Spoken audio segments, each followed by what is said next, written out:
दोस्तों, आज शेयर बाजार में जो है कहीं ना कहीं जो है एक रेंज बाउंड ट्रेड रहा।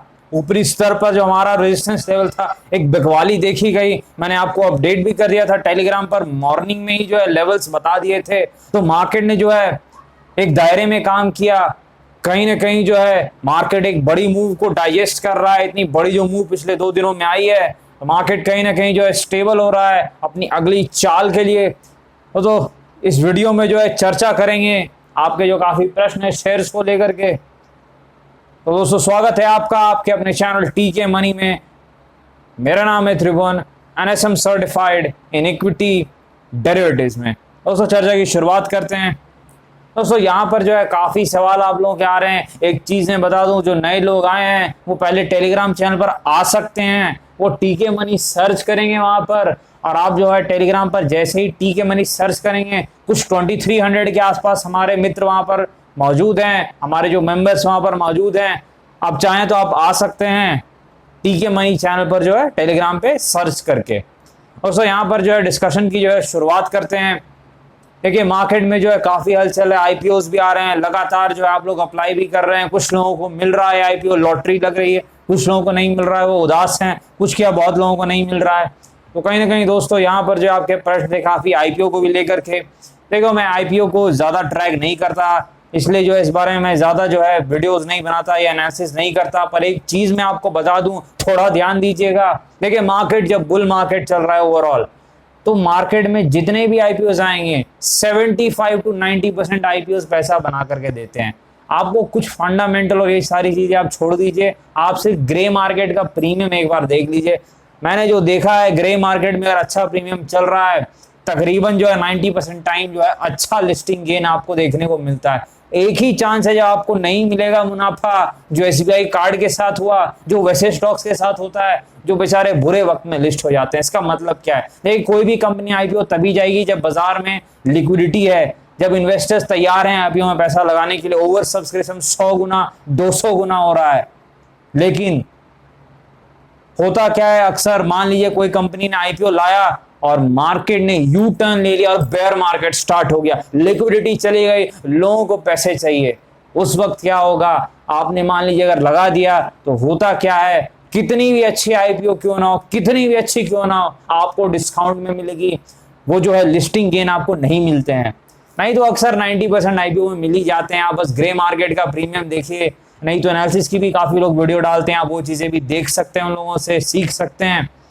तो आप लोगों ने काफी आईपीओ के बारे में चर्चा करने के लिए कहा, तो मैंने कह दिया कि मैं जो आईपीओ को ट्रैक नहीं करता, मैं चार्ट देखकर प्राय मेरा जो काम है। और चार्ट्स बनने के लिए कम से कम ट्रैक रिकॉर्ड 1 साल का होना चाहिए, 6 महीना, तभी जो है हम कुछ जो है टेक्निकल एनालिसिस कर सकते हैं, वरना जो है नहीं कर सकते। इसलिए मैं आईपीओ पर जो है उतना ध्यान नहीं देता हूँ। लेकिन एक अच्छा तरीका है, आईपीओ अगर मिल जाता है अलॉटमेंट, तो जो है अच्छा मुनाफा, 2 गुना मुनाफा हो ही जाता है। मैं देख रहा हूँ 100% तो जो है मुनाफा बुल मार्केट में आईपीओ में काफी आईपीओ में मिल ही जाता है। 1-2 को अगर आप छोड़ दीजिए, तो कहीं ना कहीं जो है मैं देख रहा हूँ ये मुनाफा पहले भी मिलता था, आज भी मिल रहा है, चाहे कोई भी जो आईपीओ क्यों ना हो। तो आप इन चीजों का ध्यान जरूर दीजिएगा। दोस्तों, पहला जो स्टॉक है, इस पर आपने चर्चा करने के लिए कहा है, एचडीएफसी लिमिटेड। अच्छी कंपनी है, कोर पोर्टफोलियो का स्टॉक है, लॉन्ग टर्म इन्वेस्टर्स को पसंद है। और किन्हें पसंद है? बिग प्लेयर्स को पसंद है। एचडीएफसी लिमिटेड दोस्तों एफआईज की बहुत बड़ी होल्डिंग है। फॉरेन इंस्टीट्यूशनल इन्वेस्टर्स, जो विदेशी लोग हैं, जबरदस्त बुलिश रहते हैं इस पर, जबरदस्त पोजीशन बना के रखते हैं इसमें। अच्छी कंपनी है। एचडीएफसी लाइफ इंश्योरेंस भी है इनके अंदर में, कहीं ना कहीं एचडीएफसी बैंक में भी इनका स्टेक है। और एचडीएफसी लिमिटेड जो है, आपको पता है, हाउसिंग फाइनेंस क्षेत्र की कंपनी, और हाउसिंग फाइनेंस क्षेत्र में जो है बाकी प्लेयर्स काफी दिक्कत में हैं, पर ये कहीं ना कहीं उस दिक्कत में नहीं है। और आपको पता है कि हाउसिंग फाइनेंस का मार्केट जो है तकरीबन जो अगले 20 साल तक भारत में यहाँ ग्रोथ की कोई कमी नहीं है। कोर पोर्टफोलियो का स्टॉक है। मेरे ख्याल से प्राइस भी ठीक ठाक लग रहा है। आज थोड़ा बाउंस बैक कर गया है, लेकिन फिर भी जो है 1650 1700 अच्छा प्राइस है। कहीं ना कहीं जो है एक अच्छा प्राइस है। यहाँ पर जो है धीरे धीरे, आपको पता है किसी भी स्टॉक में कैसे काम करना है, एक बार में पूरा इन्वेस्टमेंट नहीं करना है, तरीके से करना है, इंस्टॉलमेंट में करना है। इस चीज को हमेशा याद रखिएगा। एवरेज करने के लिए ताकत आपको रखनी है। इस चीज का हमेशा ध्यान दिए। अच्छा स्टॉक है, कोर पोर्टफोलियो का स्टॉक है। एचडीएफसी लिमिटेड की मैं बात कर रहा हूँ, आप चाहे तो आप ध्यान दे सकते हैं, कहीं ना कहीं अपने वॉच लिस्ट में भी रख सकते हैं। निचले स्तर पर आया था, हो सकता है आपने मिस कर दिया, अगर मार्केट यहाँ जो फिर मौका देता है बिल्कुल ध्यान दिया जा सकता है। अच्छी कंपनी है, फंडामेंटली भी अच्छी है, टेक्निकली भी ठीक है, इस वक्त आप बुरा नहीं कह सकते। एक बार चार्ट्स पर मैं देख लूँ, ठीक है, टेक्निकली भी ठीक कंपनी है, आप इसमें जो है कोई जो है कमी नहीं निकाल सकते। कहीं ना कहीं जो है हर प्रकार से, चाहे वो फॉरेन इन्वेस्टर्स भी जो है फॉरेन के वो भी बुलिश हैं, हमारे लोग भी बुलिश हैं, जो डीआईज होते हैं, म्यूचुअल फंड जो होते हैं। तो एक अच्छी कंपनी है एचडीएफसी लिमिटेड, आप जी इस चीज़ का ज़रूर ध्यान दीजिए। क्वालिटी स्टॉक है, ज़्यादा नहीं बनाएगा, 10-12-15% के आसपास साल में बनाएगा, क्लीनली बनाएगा, बिल्कुल ज़्यादा नहीं गिरता है कहीं ना कहीं। आप एक चीज़ याद रखिएगा, 1% की यील्ड भी देता है, मेरे ख्याल से कुछ 20 रुपए की डिविडेंड दी थी जैसा मुझे याद है। अच्छा स्टॉक है। अच्छा, अगला जो स्टॉक है शराब की कंपनी है यूनाइटेड स्पिरिट्स। मेरे ख्याल से मैकडॉवेल सर्च करने से जो है आपको वो दिख जाता है। देखिए मैकडॉवेल जो है, आपको मैंने पहले ही बताया था मैकडॉवेल के बारे में क्या चीज़ है। समस्या मैकडॉवेल में ये रहती है, देखिए मैकडॉवेल हो जाए यानी यूनाइटेड स्पिरिट्स, या फिर जो है यूनाइटेड ब्रूइज हो जाए, ये जो दोनों जो स्टॉक हैं भाई भाई जिन्हें हम कहते हैं, एक जो है शराब के क्षेत्र में है और एक जो है बियर के क्षेत्र में है। दोनों जो है कहीं ना कहीं जो अच्छी कंपनीज है, हाई क्वालिटी कंपनीज है और महंगी रहती है, क्योंकि बाजार को ये लगता है कि देश में जो है कहीं ना कहीं जो है लिक्विड क्षेत्र में, जो शराब और बियर के क्षेत्र में ग्रोथ की कोई कमी नहीं है। अगले 10-20 साल तक काफ़ी जो है लोग तैयार हैं वो इस प्रकार की चीज़ों का सेवन करने के लिए, चाहे शराब हो चाहे बियर हो, तो कोई कमी नहीं है डिमांड की। पर कमी एक ही चीज़ की रहती है, जिस कारण स्टॉक प्राइसेस एक दायरे में रहते हैं। वो क्या कमी आप जानना चाहते होंगे। देखिए कमी बड़ी साफ है, एक ही कमी है, गवर्नमेंट की रिस्ट्रिक्शंस रहती अक्सर जो है अल्कोहलिक प्रोडक्ट्स पर, खासकर जो है शराब पर, जो आप देखते हैं काफ़ी स्टेट्स में बैन हो जाता है, इस कारण ये स्टॉक गिर जाते हैं। पिछले बार जब शराब बैन हुआ था बिहार में, तकरीबन जो है स्टॉक आधा हो गया था, लेकिन वहां से इसने जो है बहुत अच्छे रिटर्न्स भी दिए। ये वापसी जरूर करता है, तो एक ऐसा स्टॉक है, आपको ये 20-30% ऊपरी स्तर से गिरा हुआ मिले तो आप एक बार देख सकते हैं, और थोड़ा और अगर गिर जाए 40-50% तो वहां से आप दूसरा एवरेज मार सकते हैं। और लॉन्ग टर्म में यूनाइटेड ब्रूरीज हो चाहे यूनाइटेड स्पिरिट्स हो, ये जो है आपको जो है लॉन्ग टर्म में बहुत अच्छे रिटर्न्स तो नहीं देता है, पर आपने सही भाव पे लिया तो बहुत स्पीड में रिटर्न्स देता है। स्विंग ट्रेडिंग में ये चीज मैंने देखी है, तो आप यूनाइटेड स्पिरिट्स पर ध्यान दे सकते हैं। 500 के आसपास है, सपोर्ट भी जो इसके नियर बाई है, थोड़ा बड़ा सपोर्ट मेरे ख्याल से दूर होगा, मैं एक बार चार्ट लगा लूं थोड़ा इजी हो जाएगा। देखिए सपोर्ट के आसपास है, बिल्कुल सपोर्ट के आसपास है, 500 के आसपास एक सपोर्ट दिख रहा है। कहीं ना कहीं जो है ये एक जो है बायर जोन है, और हमें उम्मीद है कि यहाँ से कुछ अच्छी बाइंग देखने को मिल सकती है। यहाँ पर अगर ये सपोर्ट को बचा लेता है और तो कहीं ना कहीं 550 के लेवल देखने को मिल सकते हैं। लेकिन सपोर्ट ब्रेक हो गया तब आप लोग पूछे सर तब क्या होगा। 450 वो भाव है जहां बहुत बड़ा बॉटम लगा हुआ दिख रहा है, कोरोना क्राइसिस के टाइम का बॉटम, तो एक अच्छा लेवल हो सकता है। टेक्निकली एक जो है एवरेज स्टॉक इस वक्त हो गया है, क्योंकि ये अपने जो है कुछ मूविंग एवरेजेस को तोड़ रहा है। 20 डे एक्सपोनेंशियल मूविंग एवरेजेस का हम इस्तेमाल करते हैं शॉर्ट टर्म ट्रेंड को देखने के लिए, पर फंडामेंटली कहीं ना कहीं ये इन्वेस्टर्स इसे ध्यान देते हैं। इनमें भी इन्वेस्ट करने वाले कुछ स्पेसिफिक लोग हैं जो बिल्कुल बोलते हैं कि हम तो भाई United Spirits, United Breweries, ITC इसे छोड़ेंगे नहीं। सबकी अपनी अपनी राय है। पर्सनली मैं यहाँ स्विंग ट्रेडिंग पर ज़्यादा ध्यान देता हूँ, सही भाव पर एक स्टॉप लॉस लगा के, क्योंकि लॉन्ग टर्म में ये थोड़ा एवरेज सा स्टॉक है। इस चीज़ को मैंने देखा है, बुरा नहीं है, नीचे लेने पे प्रॉफिट देता है, पर जो है वो ऐसा नहीं है कि आपको जो हर साल जो ऊपर ही जाएगा, इस प्रकार का नहीं है, ये चीज़ मैंने देखी। अच्छा, अगला जो स्टॉक है हाई क्वालिटी कंपनी है लुपिन। जो है आपको पता है लुपिन के बारे में पहले भी मैंने डिस्कशन किया था आप लोगों से। फार्मा क्षेत्र में कुछ टॉप 5 कंपनियों में से एक लुपिन भी है। बहुत अच्छी कंपनी है, काफ़ी समस्या में रही थी पिछले कुछ सालों से, 2-3 साल से, मेरे ख्याल से 4 साल से समस्या में रही है 2015 के बाद। लेकिन अब जो अच्छे दिन आते हुए दिख रहे हैं, चार्ट्स पर भी दिख रहे हैं अच्छे दिन, और फंडामेंटली भी फार्मा और दवाई कंपनियों के अच्छे दिन तो दिख ही रहे हैं। कोरोना में सबके बुरे दिन, और फार्मा और आईटी कंपनीज और केमिकल कंपनीज के अच्छे दिन आते हुए दिख रहे हैं। इस चीज़ को आप हमेशा याद रखिए। सपोर्ट जोन जो है 900-950 के आसपास एक सपोर्ट है, आप बड़ी कैंडल को सपोर्ट मान सकते हैं। ये जो बड़ी कैंडल आपको दिख रही है, यानी मेरे ख्याल से जो है ये कोर पोर्टफोलियो का स्टॉक है, बट फार्मा स्टॉक में एक हमेशा आप चीज़ ध्यान रखिए, 4-5 फार्मा स्टॉक हमेशा रखिए। एक रखने में समस्या मैं आपको हर बार बताता हूँ कि मान लीजिए यूएसएफडीए ने अगर कोई इनके प्लांट पर इंस्पेक्शन करके कुछ जो है आपत्ति दर्ज की तो ये स्टॉक्स एक दिन में 20-30% गिरते हैं। ये मैं आपको पहले भी बता चुका हूं और मैं रिपीट करता हूं क्योंकि वीडियो नए लोग देखते हैं हमेशा। इस चीज का ध्यान दीजिए, अच्छी कंपनीज हैं, पर जो है इन्वेस्टर्स को इस चीज के लिए तैयार रहना चाहिए कि बुरे वक्त में एक दिन में 20% भी गिरती है। पर ये जो है कहीं ना कहीं ट्रेंड चेंज हुआ है फार्मा स्टॉक्स का और ऊपर की तरफ ट्रेंड दिख रहा है चार्ट्स पर। ये चीज है 830 830 एक बड़ा सपोर्ट है ऐसा मुझे याद है। शॉर्ट टर्म सपोर्ट वो 950 के आसपास ही है। 830 बड़ा सपोर्ट है, कहीं ना कहीं बड़े सपोर्ट को ये रिस्पेक्ट तो करेगा ही, जैसी हमें उम्मीद है, बशर्ते कोई बैड न्यूज ना आ जाए। इनका कुछ गोवा प्लांट भी जो है अगर वहां पर जो है अप्रूवल मिल जाए यूएसएफडीए से, तब तो ये स्टॉक जो है एक दिन में 20-30% ऊपर भी जा सकता है। इस चीज को याद रखिएगा। फंडामेंटली अच्छी कंपनी है, आधा 1% के आसपास यील्ड भी देती है, डिविडेंड यील्ड। मैनेजमेंट क्वालिटी बहुत अच्छी है, एक विजन है इनके पास कि हमें जो है आगे 5 सालों में कहाँ जाना है, नई नई चीजें में ये जा रहे हैं, बायोसिमिलर्स हो जाए या बाकी और चीजें जो प्रॉफिटेबल होती है वहां ये ध्यान दे रहे हैं। तो आप जो है इसको ध्यान में रख सकते हैं। अच्छा, अगली कंपनी जो है बैंक ऑफ बड़ौदा है। एक चीज मैं बता दूं, एक डिस्क्लेमर मैं दे दूं, बैंक ऑफ बड़ौदा ने काफी लॉसेस दिए हैं। कहीं ना कहीं 3-4 साल पहले ही मैंने इन्वेस्टमेंट की थी काफी ऊपरी स्तर पर, 140 पता नहीं मुझे प्राइस भी याद नहीं, ऊपरी स्तर पर की थी और आज आप देख रहे हैं 40 पे आ चुका। तो काफी जो है दिक्कतें दी हैं। पर एक अच्छी चीज मैंने की, मैंने गिरते हुए से कभी एवरेज नहीं किया। मैंने बोला तुम गिर रहे हो तो तुम गिरते ही रहो, मैं तुम्हें एवरेज तभी करूंगा जब मुझे लगेगा कि आप जो है ऊपर जाइएगा। तो अभी तक तो मुझे लगा नहीं, लेकिन कहीं ना कहीं मुझे लग रहा है कि इसके भी जो है बुरे दिन जाने वाले हैं और शायद ठीक दिन आने वाले हैं। सपोर्ट कहाँ है? 35 से 38 का सपोर्ट दिख रहा है। ऐसे जो कमजोर स्टॉक्स होते हैं वो सपोर्ट तोड़ने में देरी नहीं करते हैं, टेक्निकली जो कमजोर होते हैं, इस चीज को आप याद रखिएगा। पर कहीं ना कहीं बहुत ज्यादा जो है मंदी हो चुकी है यहाँ पर बैंकिंग स्टॉक्स में। आपको बता दूं, सरकारी बैंकों में जो बड़े इन्वेस्टर्स हैं वो ज्यादा इन्वेस्ट नहीं करते हैं, वो प्राइवेट बैंक्स में ही इन्वेस्ट करते हैं।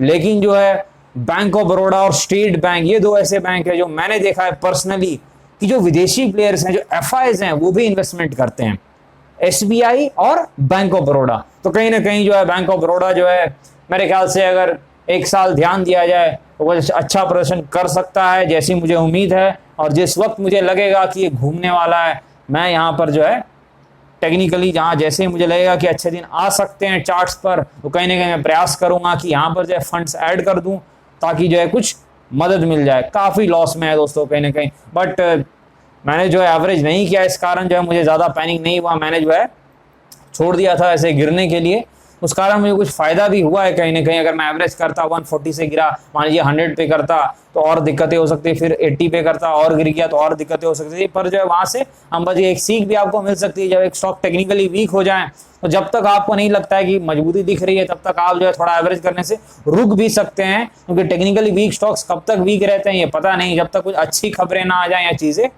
बदलने ना लग गया। आज अगला जो स्टॉक है, अच्छा आलोक इंडस्ट्रीज का स्टॉक है दोस्तों। कहीं ना कहीं आलोक इंडस्ट्रीज स्टॉक में हमने क्या चर्चा की थी एक हफ्ते पहले, आप लोगों ने पूछा था सपोर्ट कहाँ है, तो 18-20 के आसपास एक ट्रेडर्स का सपोर्ट है जो मैंने कहा था। कहीं ना कहीं जो है 18-20 के आसपास ट्रेडर्स का सपोर्ट आप देख सकते हैं।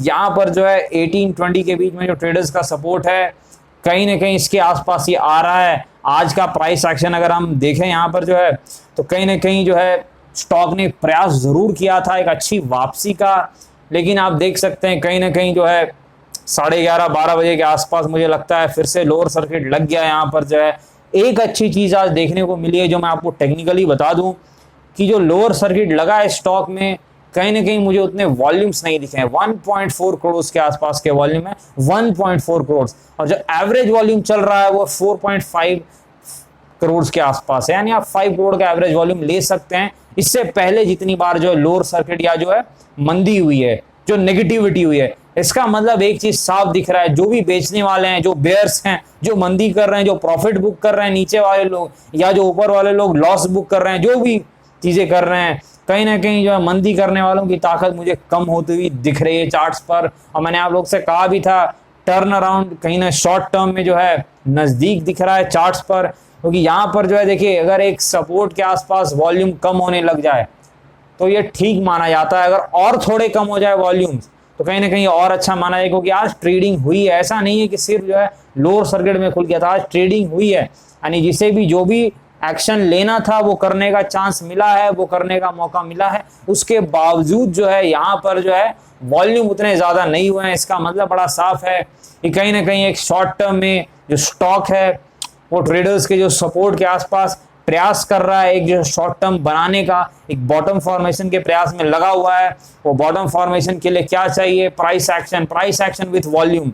और प्राइस एक्शन विद वॉल्यूम का मतलब क्या होता है आपको पता है, टेक्निकल एनालिसिस में 90% टूल्स और इंडिकेटर्स नहीं काम करते, इसलिए हम सिर्फ प्राइस एक्शन और वॉल्यूम का इस्तेमाल करते हैं। यानी आपको चाहिए तगड़े वॉल्यूम्स, और वॉल्यूम्स के साथ आपको क्या चाहिए? अपर सर्किट चाहिए, upper circuit with strong volumes. और अगर वॉल्यूम रहते हैं थोड़े कम और अपर सर्किट लगता है तब उतना ठीक नहीं माना जाएगा, कहने के एवरेज माना जाएगा, इसमें कोई शक नहीं है, ठीक ही माना है पर उतना अच्छा नहीं। लेकिन अगर जो है वॉल्यूम जो है वो बहुत अधिक हो और स्टॉक जो है हल्का सा जो है ऊपरी स्तर पे बंद हो तो ये भी ठीक माना जाएगा। और सबसे बेस्ट पैटर्न है कि वॉल्यूम के साथ जो है अपर सर्किट अगर लगे अच्छे वॉल्यूम के साथ तो वो अच्छा माना जाएगा। और वो चीज़ें मैंने डिस्कस की भी है एक्सक्लूसिव वीडियो में, आप लोगों को बताया भी वो पैटर्न क्या है, आप लोगों ने देखा भी है।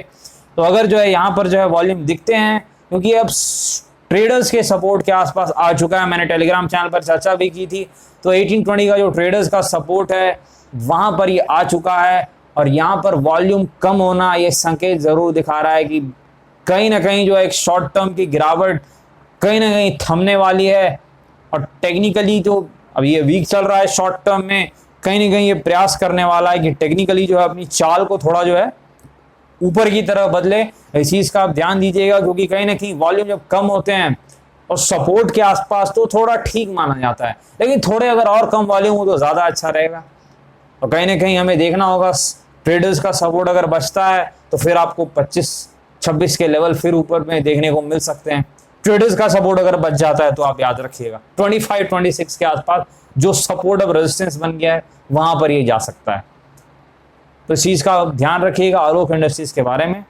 और काफी आप लोगों के प्रश्न भी आते हैं, तो वो जो है वीकेंड पर जो है एक एक्सक्लूसिव वीडियो में फिर से बनाने का प्रयास करूंगा।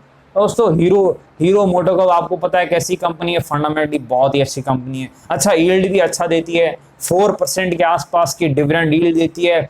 और कहीं ना कहीं जो है स्टॉक पिछले 6 महीने में गजब के रिटर्न्स दिए इन्वेस्टर्स को। अच्छा एक डिस्क्लेमर दे दूं, मेरे भी पोर्टफोलियो में है और जो है अच्छा परफॉर्मेंस कर रहा है, काफी अच्छी परफॉर्मेंस की है इसने। यहाँ पर कहीं ना कहीं जो है टेक्निकली भी अच्छा स्टॉक है, फंडामेंटली भी अच्छा स्टॉक है, प्रोमोटर्स भी अच्छे हैं, हीरो ब्रांड को आप जानते भी हैं, हर स्पेस में ये हैं, अच्छा काम कर रहे हैं। लेकिन अब जो ये जो तेजी आ रही है, मुझे लगता है कहीं ना कहीं ये प्रीमियम सेगमेंट में जो है, जो बाइक के जो प्रीमियम सेगमेंट है, जो महंगे बाइक्स हैं, मेरे ख्याल से उसमें ये जाने का प्रयास कर रहे हैं, उसमें ये अच्छा कार्य करने के इरादे से जो है काम कर रहे हैं। तो अगर ये सफल होते हैं तो फिर जो है कहीं ना कहीं जो है हीरो जो है और भी अच्छा प्रदर्शन करेगा। बट इस लेवल पर थोड़ा जो है बाइंग करते समय थोड़ा रिस्क जरूर है, इस चीज को याद रखिए। ऊपर के लेवल पर थोड़ा लेते समय एक रिस्क रहता है, बट टेक्निकली मजबूत स्टॉक है ये। अगर यहाँ पर सपोर्ट ना तोड़े तो मुझे लगता है 3500 भी जा सकता है, क्योंकि मैंने इसे बहुत पहले भी ट्रेड किया है। 3500 के आसपास इसका जो है पहले जो है एक सपोर्ट हुआ करता था, तो सपोर्ट जब टूटता है तो टेक्निकली वो रेजिस्टेंस बनता है, तो वहां तक आने की क्षमता रखता है। अब जो है कहीं ना कहीं कोर पोर्टफोलियो का ये भी स्टॉक है, इन्वेस्टर्स इस पे ध्यान देते हैं, फॉरेनर्स भी और इंडियंस भी। अच्छा आइडिया जो स्टॉक है, मैंने देखा आज कहीं ना कहीं आइडिया में अच्छी गिरावट देखने को मिली है, काफ़ी ज़्यादा गिरावट हुई है। आप लोगों ने कहा आइडिया के बारे में डिस्कशन के लिए, देखिए अगर आप थोड़ा लंबा चार्ट लगाएं आइडिया का, आइडिया अभी भी उस सपोर्ट के ऊपर है जो मैंने कहा था पैनिक लो जो है 7.66 के आसपास का पैनिक लो आपको दिख रहा है यहाँ पर। जब तक इस लो के ऊपर है, एक उम्मीद है कि ये फिर से प्रयास करेगा ऊपर जाने का। पर कहीं ना कहीं अब टेलीकॉम सेक्टर में कुछ खबरें भी जो है थोड़ी नेगेटिव आने लगी हैं, जो जियो ने जो है कहीं ना कहीं जो है पोस्टपेड में अपने प्लान निकालने का प्रयास किया, इस कारण दिक्कतें हो सकती है। तो कहीं ना कहीं आइडिया को अगर आप देखें यहाँ पर जो है टेक्निकली एक थोड़ा एवरेज स्टॉक बन गया है, पहले तो काफ़ी तेज़ी से भाग रहा था। अब आप रेंज ले सकते हैं, एक रेंज जो है आपके लिए मैं बता दूं 11 रुपीज़ से लेकर के जो है आपका 8.5 रुपीज़ की एक रेंज है। ये 3 रुपए के दायरे में रहने का ये प्रयास करेगा जब तक कोई न्यूज़ ना आ जाए पॉजिटिव की जो है बड़ा इन्वेस्टमेंट हो रहा है, या फिर जो है कुछ और, जो सुप्रीम कोर्ट की जो रूलिंग भी है मेरे ख्याल से 5 अक्टूबर के आसपास रूलिंग है, तो ये बड़े न्यूज़ का इंतजार करेगा। और न्यूज़ के दिन ये काफ़ी तेज़ भागता है ऊपर और नीचे दोनों तरफ, ये चीज़ें आपने देखी है, तो इस चीज़ पर आप ध्यान दे सकते हैं। दोस्तों डिस्क्लेमर आपको पता है कि वीडियो एजुकेशन और इन्फॉर्मेशन पर्पस के लिए बनाई गई है, तो कृपया अपने वित्तीय सलाहकार से संपर्क करके कोई भी फैसले लें। बाजार में अनेक प्रकार के जोखिम है, तो थोड़ा ध्यान से जो है काम करें। और धन्यवाद।